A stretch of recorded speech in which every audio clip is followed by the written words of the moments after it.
What's up, everyone? Welcome back to Valiant Volumes in 2024. Happy New Year!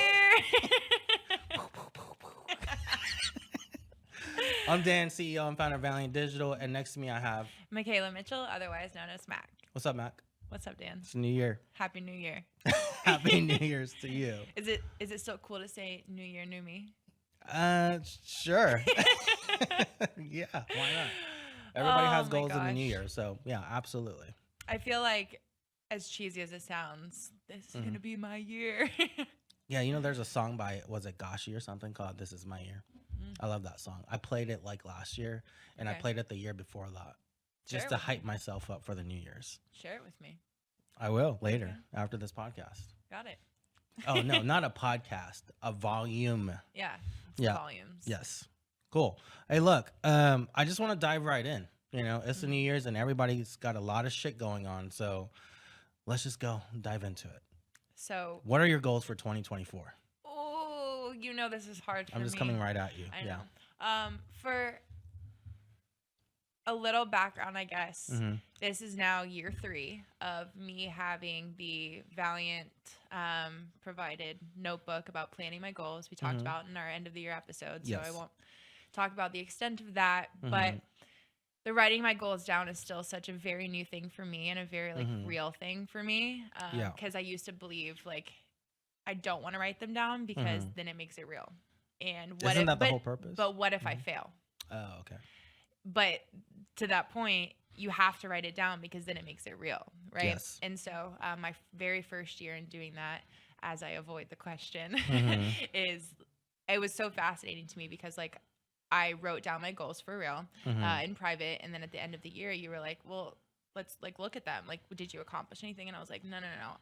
Because I remember I bought a stand in my kitchen to have it up every day, and then I hit a slump and I closed it. And I stopped looking for the last 6 months of that year, Right. 2-3 years ago. And at the end of that year, you were like, just open it up, see if you accomplished anything. And I was like, matter of fact, I know I did it. And it turns out that there were some random goals in there, personal, professional, financial, whatever it was. I actually hit more than half of them. Yeah. But I didn't realize I did because it was out of sight, out of mind. And so I learned a lot with that. This last year, I was very relaxed on my goals and I didn't write them down with intention. Yeah. And I am disappointed in that. So with this year, I'm going full force and being like, I know I need to be intentional. I want to be intentional. Right. So my personal goals for this year are still, I haven't written them down yet. Sure. I know we're a little past the new year, but I plan to do it ASAP. And a lot of them have to do with really figuring out my direction and what's important to me. And part of that does have to do with some of the side projects that you and I have kind of been working on. I know it's a little too early. It's a hush-hush project. It's a little too early to talk Yeah, about. it's a hush project. Yeah. But I'm realizing that there are passion projects and there are projects that work that you just need to do just to get your life to continue going. Your life right now for me, I know I need to have a job that keeps me going, and then have some passion projects that might extend to what maybe future me can dive deep into. And so I'm really trying to figure out where I want my focus to be. And I know that's kind of cryptic, but No, I it's don't want to not. give That's all fine. the details away. Yeah, sure.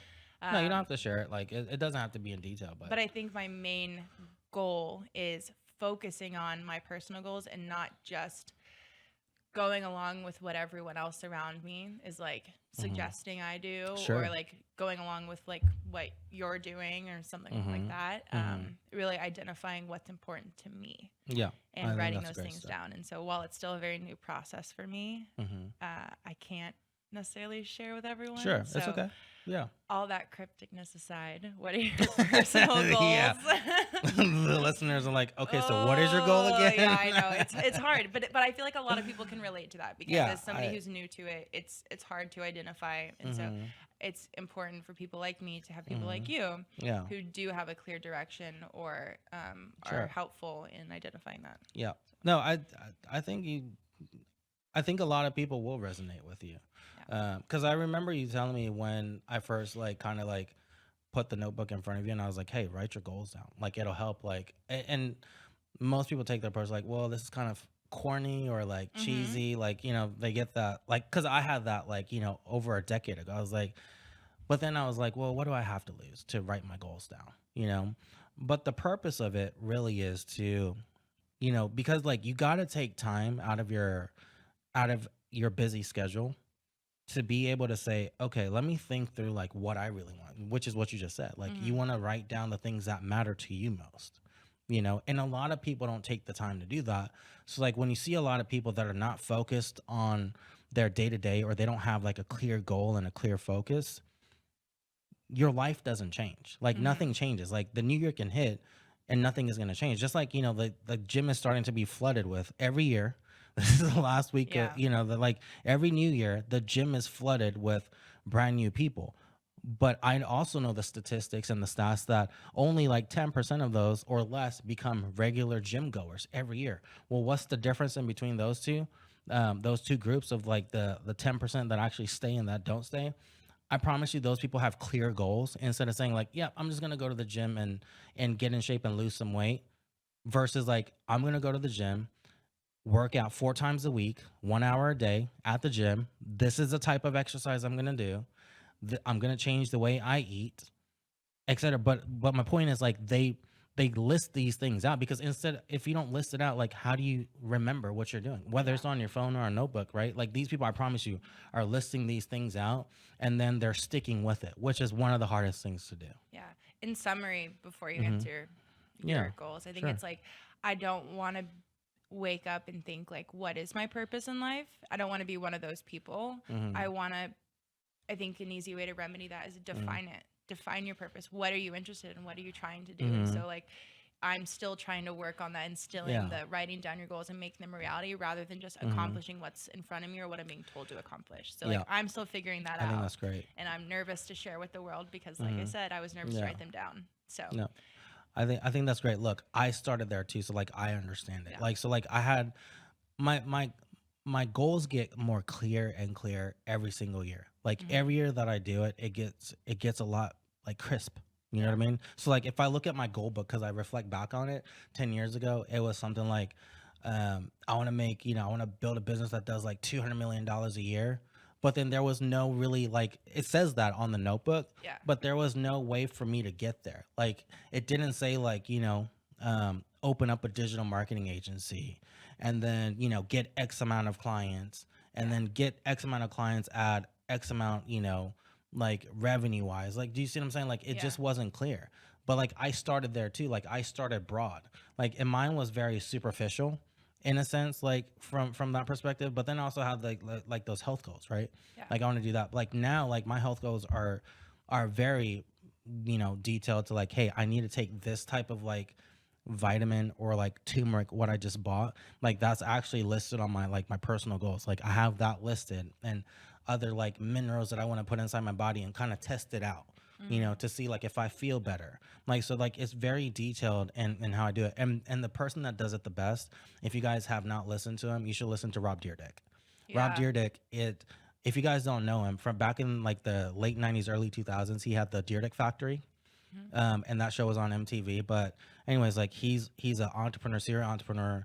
Is just very ultra successful. He optimizes his life to the point where I'm like, it's It's insane, intense. it's intense, but he's happy with that. So like everybody has their own like intensity of like how to schedule their days out Yeah. and how to reach their goals and what goals to write out and how to get there. But like if you want to know at the highest level how it's done, then follow Rob Deerdick and his podcast. That Yeah. reminds me though of the exact analogy we talked about the other day about the picture of two people climbing a ladder, Mm-hmm. and one person is climbing the ladder and there's a ton of different like pegs that they have to like go up, and the other Sure. person has like one big jump. Mm-hmm. And so it sounds like you had the one big jump where it was like make the 200, what'd you say, 200 million or something? Yep, 200 million a year in business. Yeah. And it was like, well, why am I not there yet? I can't get to that step. But Yeah. you're missing how on the other person's like ladder, they Yeah. got all the little steps in between Mm-hmm. that make it like so much Yeah. more accessible. Yeah. And it's great. Look, and then from there though, what I did do, like which I haven't shared yet, is you work your way backwards. Like, how can I even get there, right? Yeah. To make it realistic, you have to lay a path out. And we all know this. When you lay your path out, it never works out that way. But the point of the exercise is like you have a starting point. So like the starting point is writing it down. because then you're mentally responsible, and then you got to hold yourself accountable and be consistent and have discipline. Discipline is one of the hardest traits to ever build in your life, because it's doing things that you don't want to do at times you don't want to do it. Like, Yeah. discipline is what got Valiant to the point where it's at. Discipline is what got me personally to where I'm at in my life, to where I'm not struggling, to where I do have a team member, where we do have an agency that's running and that is providing for people. Because if I didn't have the discipline, it wouldn't happen. You know what I mean? So, like, on the surface level, when you see a lot of like people that are doing well for themselves, or like are on the journey and the path that they've chosen, there's a lot of discipline behind that goes into playing. It's not like those, like, I don't know how like those very like fit people do it, because that's a lot of discipline in the food that they eat. That's one Yeah. of my hardest things to do, is like to eat properly, watch the, I don't know, macros. Let's see, I don't even know the terminology to use, because I haven't put the time that I should to get myself there. You see what I'm saying? But imagine like those people, what they have to do, like the workouts that they have, Yeah. and just this discipline to not eat sugar like I've been eating this afternoon, of like Hershey Kisses and shit like that. Yeah. I just know what it takes to even remotely be where you want to be in life. So I commend those people for sure. So, as high level or as intricate as you want to get, what are your personal goals for 2024? Yeah. A lot of my personal goals are tied to just Valiant.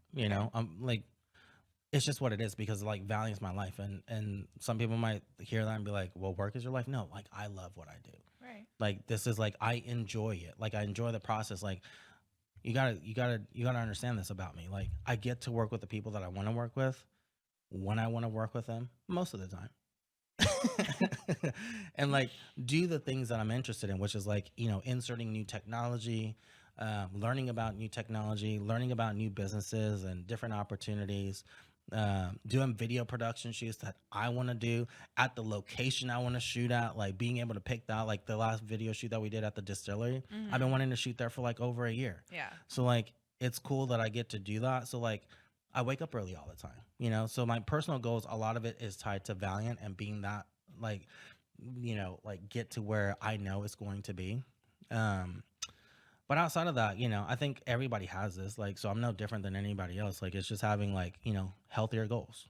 So like, I just started, but like, not drinking for quite some time. And I don't know when that's going to end, but I just know right now with what's happening at Valiant, it's my responsibility to be on point every single day. And for me, like, the drinking thing Yeah. is a thing that I can't be doing if I want to be responsible and be the type of leader that the team needs and what Valiant needs. You know what I mean? So like, Yeah. I've realized that. So I was like, okay, I'm gonna stop. So that's one of my goals. Um, I already go to the gym all the time, so like, I really didn't write that down. But more so like on the gym side of things, like I wrote down like, I want to do this type of exercise. So like, even this morning, I did the jump rope like 10 rounds. So like, I'm inserting like little things in different parts of my life. I think the other biggest thing is like really spending more time with my family. Like, that's important. It seems like I spend a lot of time with my family, but that's because like this Christmas, like, I did make it a point to do a lot more Christmas like type stuff, last year. So being able to spend more time with them, but then like making it more, what's the word I'm looking for?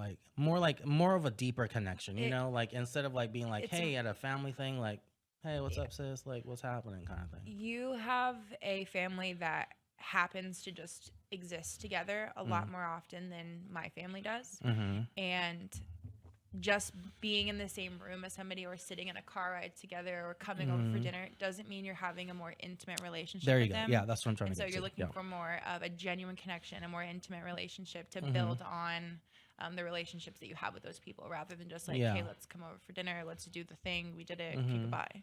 Yep, You know? for sure. And then the other one I do have is going to a place. I told myself I want to go to 3 places this year that I haven't been to. One of them being Europe. Like, I just haven't been there. And obviously, like, going back to Japan is a thing. I'm going back once every year, starting last year. So I'll be back in Oki in Japan this year as well too. But I think that's like high level stuff, because everything else again is tied under Valiant, and that's what I'm focused on. So Well, what are Valyant's 2024 plans? there's a lot. Yeah. Yeah. I have a couple of Mhm. big ones that I think we should definitely talk about today, like video, For AI. sure. But are there anything outside of that that you want to touch on? Yeah, I hop on this. Like, I know I've talked about this on so many episodes, but I keep talking about it because like there's a saying, right? Like if you speak about it, like it comes to Yeah. fruition, kind of Put thing. it into the universe. Yeah. So like I always do that. Well, which reminds me, like personal goal, go to space. I just got to answer Go to that. space. See, the Yeah. more I hear Uh about huh. it, remember I told you the Hmm. 1883 or 1882 analogy of Yeah. like, do we really want to Well, I just go want to visit. battle a new I just want to space? visit. Okay. Yeah, I just want to visit. So that's something I want. And then I just forgot. I just got to say this. Okay. One, to make a Christmas movie, and we're getting close Mm-hmm. to making that happen. And then creating an anime. So those are my two like side project kind of goal, but that's a personal goal for Yeah. sure. Making a Christmas movie and making an anime series. You're busy. Yeah, but these are things I just like to do. Yeah, It just so happens that it's tied to like money and it it's just whatever. Yeah. But the purpose is like even with the Christmas movie to be able to create this like movie that uh is like a classic because like and when I say classic, let me define that. Like a lot of Christmas movies that come out, I watch it for what it is, but there's not one like, that has like a great message within that Christmas movie. So it's not just for entertainment. Sure, I want it to entertain, but there's a higher message that I want to put into this Christmas movie, and then same thing with the anime series. So that's what I want to make. Okay. Sorry, just long winded there. No, that's all good. Yeah.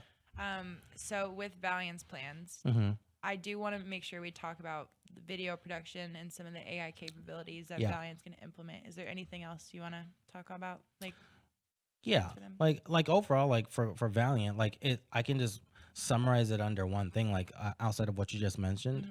is is brand building, Okay. and well, there's two, well, there's three, there's four.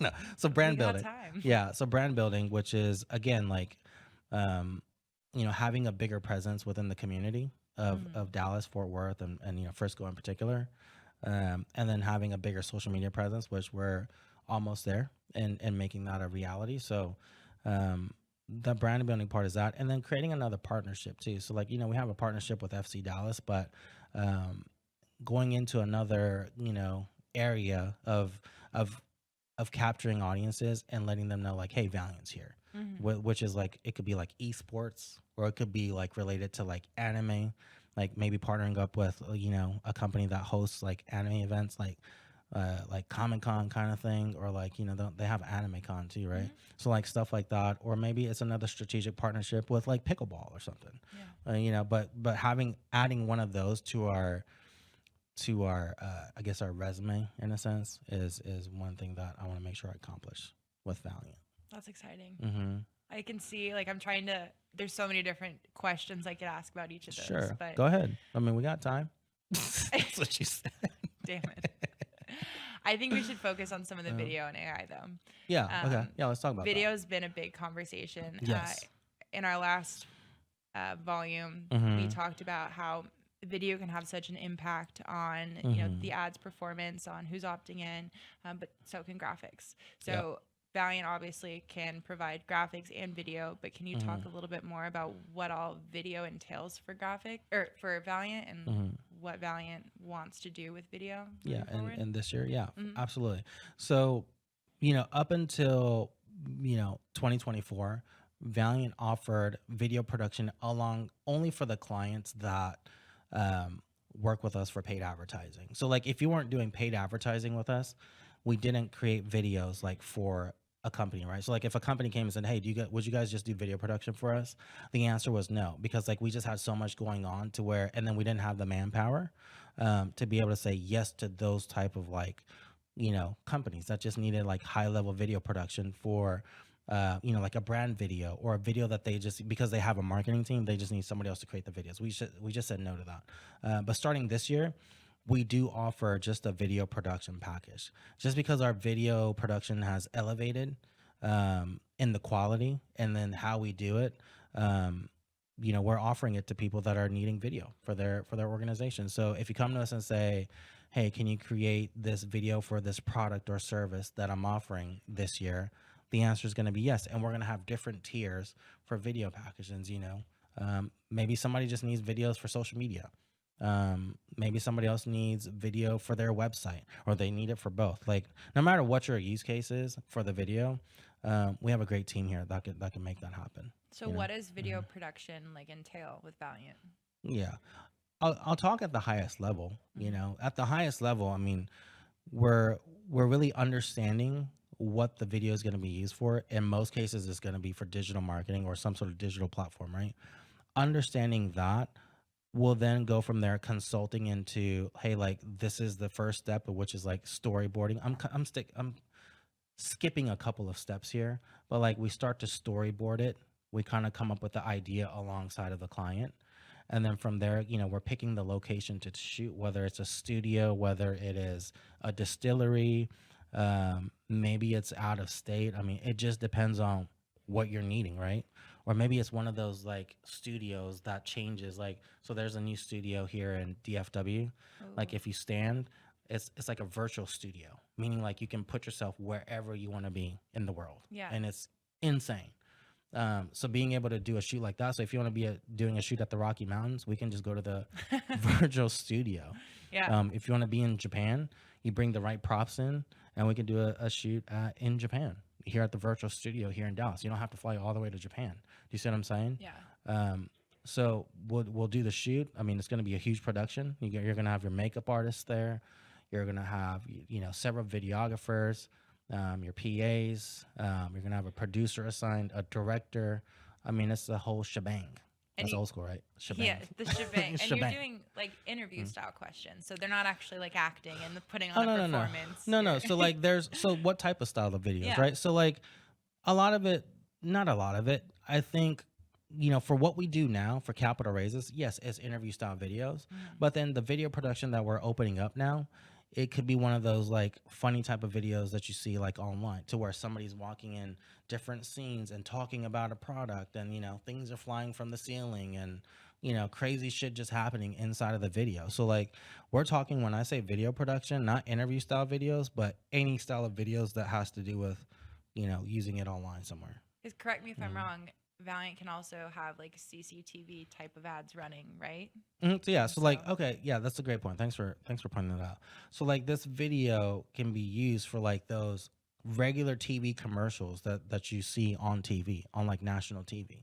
That's cool. Yeah, because we have the access to run ads on any network at any time during the day. So we have that access right now, and we've actually had it for a couple of years. It just didn't make sense then. Yeah, we just never like use it for any of our clients. But yes, so being able to run ads on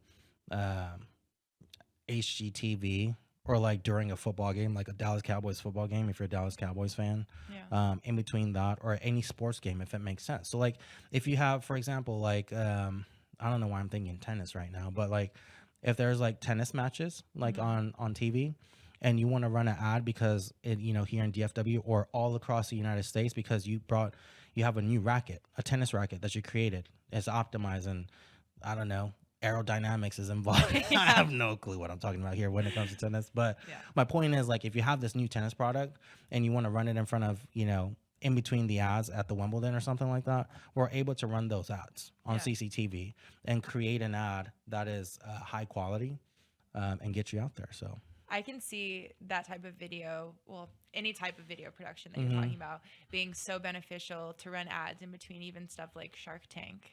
Like, especially if you're continuing to work within the capital raise niche, yeah. So interesting you say that.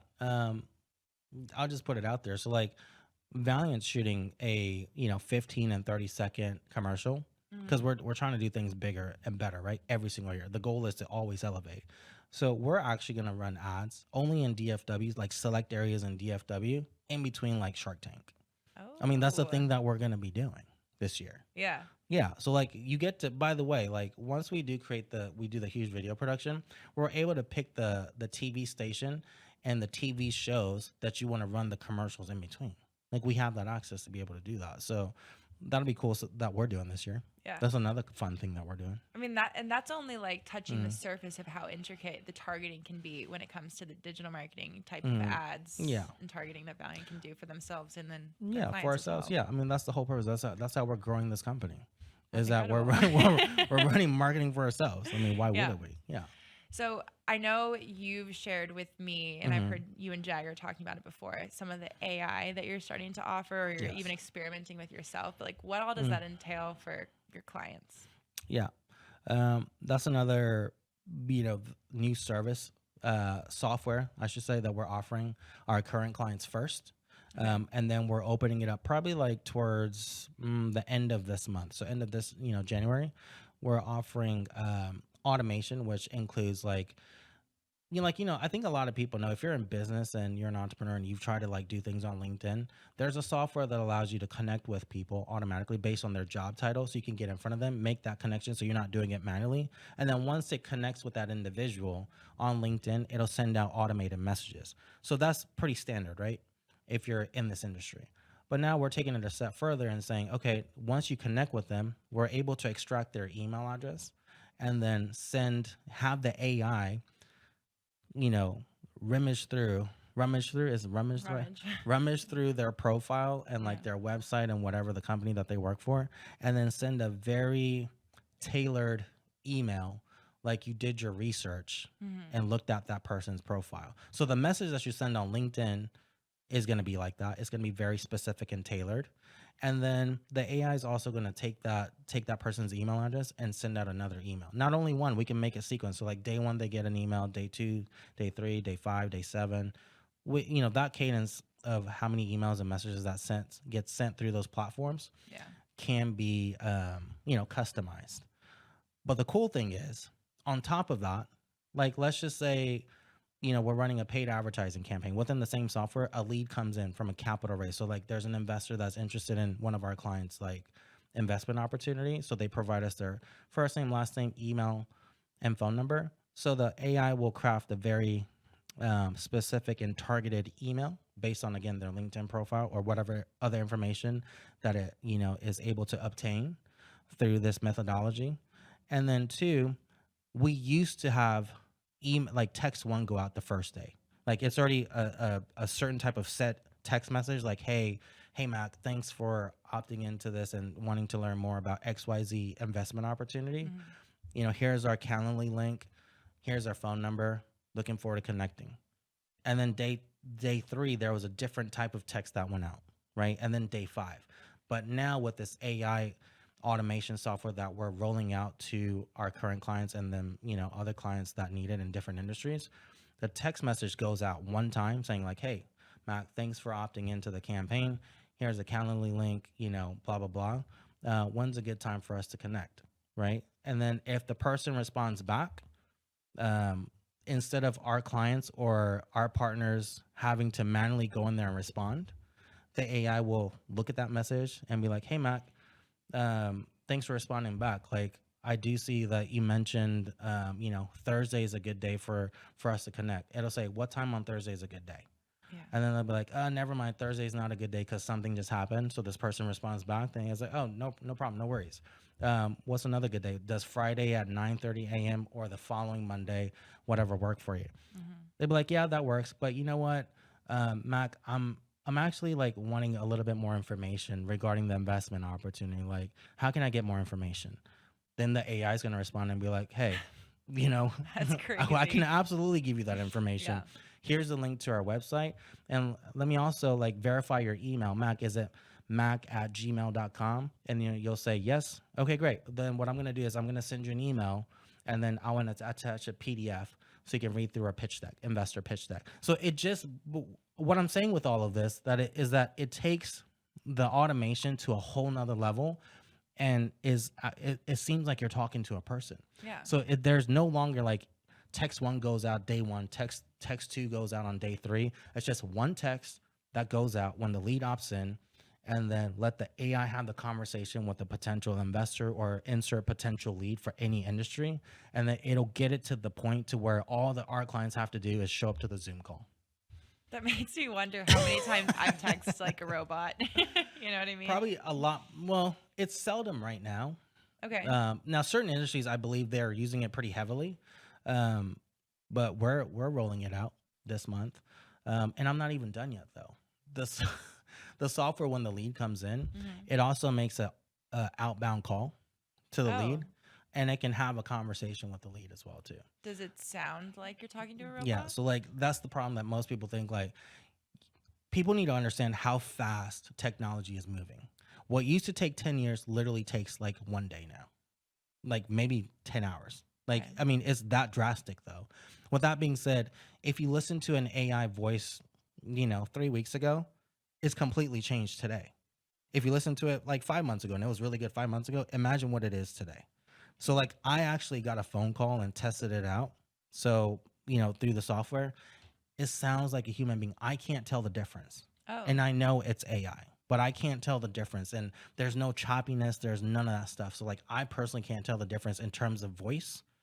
Um, like if it's a human or not. It sounds like yeah. it sounds like a human. You just would not know. That like if you're not running the software, you wouldn't be able to tell. So, like, since you knew it was AI, did you try and throw it off by asking obscure questions, or did you kind of stick to a script you knew would happen? No, I Like, just talk like how I would talk and respond to it. and it seemed to like pick up everything really Yeah, it picked up naturally. fine. Yeah, Oh wow. absolutely. So, and again, and this AI tech is only improving every second of the day because the software is picking up information from so many other things, right? Mm-hmm. So like it's only improving Wow. on a like, I mean, I say hourly, but it's like probably every second. The Yeah. software is improving. So if I summarize it, if you allow me to summarize it, what we're offering our clients when it comes to automation and AI, which is very helpful, is one, if a lead comes in, we're able to send AI based emails and then AI based text messages. And then same thing on LinkedIn as well too. So you got three areas, and the biggest thing and some of the challenges that our clients have is being able to reach back out to these leads, right? Because Mm-hmm. once we're generating like 10 leads a day, some clients are seeing 186 leads a day. We'll get to that. A day, how do they keep up with it with only like 3 team members? You can't. Right. Like AI's where this is where AI will shine. It comes in and acts as an individual and responds and gets them on the phone call so our clients can focus on the actual conversation with the investor or insert any company that's not doing investments, and they can focus on closing the deal or closing the sale, whatever. Like the only they're only having conversations with the ones that are the most ready and interested. That's correct. Yeah. Yeah. So we're removing a whole nother step again for all of our clients, which saves them hours, which means also at the same time, there's less drop balls for our clients. So we're solving that problem for them. Are you able to talk about Hmm. the average number of leads you're getting for clients, or does it make more sense Yeah. to talk about like the most type of? Yeah. No, I can talk about it. So, we have, let me start off on the top. I get a lot of questions being asked, like sometimes because I get on a closing call with Jagger every Mhm. once in a while. The question that a lot of people ask is, well, how much do I have to spend on a monthly basis on advertising? Okay. They're like, how much are you spending to get this type of results that you're sharing with me, right? Mhm. So our response is twofold. One, it really depends on how many leads that they want, but we do find that most companies can even they can't even generate 20 leads from investors using digital marketing. Our average client now sees anywhere from like 100 to 150 with an advertising spend of 6 to 8K a month, and that also has like video views attached to it of awareness campaigns with like over 200,000 views on their videos. So not only are you getting like 100 plus leads a month, you're also getting like 200,000 views on your videos. Wow. Hmm. But then we also have clients that are on like a little bit higher to where, we have an oil and gas client that's spending about 15K to 20K a month. And they've been with us for quite some time. Mhm. So they've increased their ad spend, and now we're spending anywhere from 15 to 20K a month. They're getting a couple hundred leads a month. And in terms of video views, they're hitting like, 600, last time I saw 600K to like 800K video views a month, Okay. which is good because we can retarget those people. And then you have another tier group that's in, I won't name the industry either, that's spending 6 figures a month. So like this particular client, we spent about 55,000 in 7 days. Oh. Yeah, $55,000 on capital raise campaigns. Okay. Just yesterday, they got 186 leads In one day. in one day So wait, in from 7 investors. days with that Mhm. $55,000 spend, how many leads did they have? They had was it, if I do the last 7 days, if I count back, because the Okay. campaign's not even optimized fully yet. Oh. So that's the crazy part. Okay. I know. Cost per lead is probably sitting at like, depending on the campaign, like 22 to like $37. And by the way, we brought it down from a huge number that they were running. So, yeah, so this client's 7 days, what was it, like a little over 1,200 leads?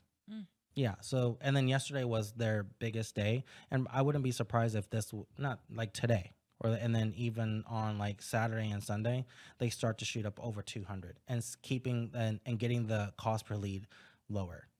In terms of their video views, they've already hit like close to 2 million views on their videos within a very short period of time. I think that number is way above that. But I mean, they're seeing a return on their ad spend too at 10x once they close all of their deals too. So do you have insight on how they're managing their leads? Is it optimizing AI, or do they have a team structured? they actually have a huge team on their side that can handle this amount of lead. Their CEO is even picking up the phone and calling. So they have a big team that's able to do this. But we are spending, I mean, if you go at the rate of 50,000 in 7 days, they're spending about 200,000 a month. But if you spend 200,000 a month on a capital raise campaign, obviously you got to be bringing in more than 200,000 a month, right? So they're bringing in, at the rate that they're going, they're going to be bringing in a couple $1 million every single month. And it's in the real estate world. So, Well, so since you work with like a variety of different budgets, industries, like what are you finding are the most like the top things that a company needs in order to have a successful capital raise digital marketing campaign? Yeah. There's a lot. No, what's up? I was going to say maybe rephrase the question. So it's what are you finding they need to have for an entire capital raise campaign or a marketing campaign? Like, do you want to blend them together? Or? Yeah, I can blend them together because like the basis of what you need to have a successful digital marketing campaign, like whether it's lead generation or conversion based campaigns or getting people to buy something or opting into your campaign so you can talk to them and sell them your service or whatever, or sign up for a software. There's a couple of different things. One, you have to have the database of the people that you want to target. So like that's huge. A lot of companies that don't know or that's new to digital marketing or that's even been doing it, they rely on the social media platforms data, which is fine. It's not bad data, but you can supercharge your audience and be hyper focused if you have access to third-party databases. So for example, for when it comes to our digital marketing campaigns for capital raises, we have 10 million plus accredited investor in our database. So we're not relying on the platform's data to run our campaigns. The platform's data is only to add in interests and behaviors on top of the accredited investors or retail investors that we're targeting. So for example, if we're targeting real estate people, we'll insert our capital raise campaign, like accredited investor data. And then on top of that, say people that have expressed interest in real estate investing based on the website that they visit or podcast that they listen to. So we're adding that layer on. So that's one thing. So the database. The second thing is you got to have the right content. So you got to have high quality content and video to be able to break through the noise in front of the right people. So now you got the right people, you're targeting the right people, but then how do you get their attention is like through the content. So like the copy has to be on point, which is part of the content. So your headline has to be on point.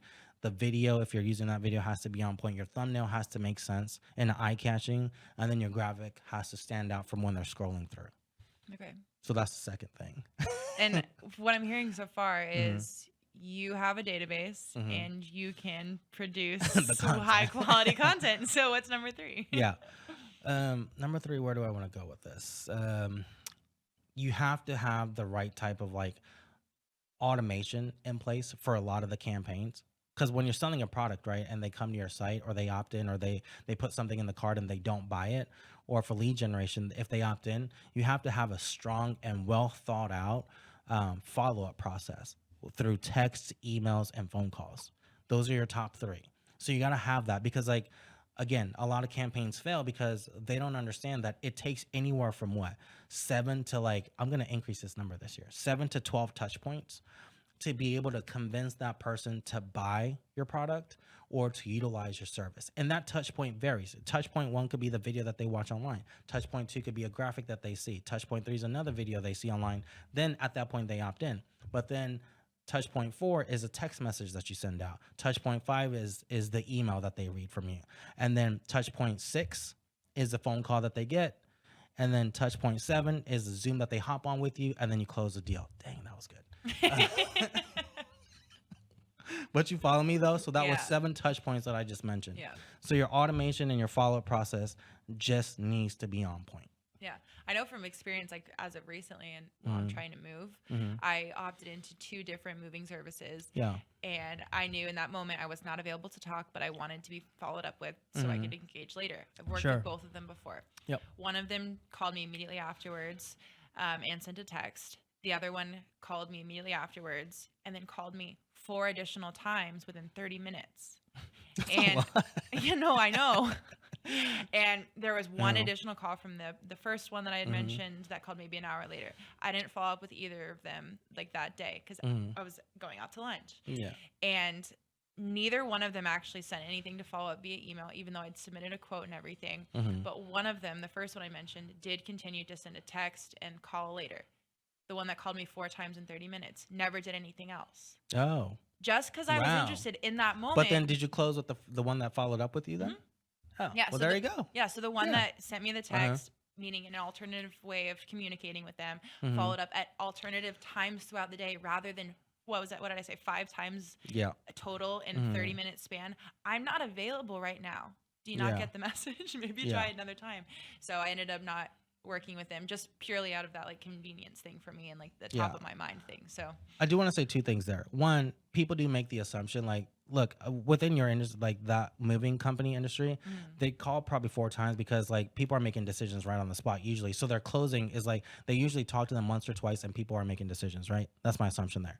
But then 2, they're making the assumption that and maybe their marketing person just isn't as great as they should be.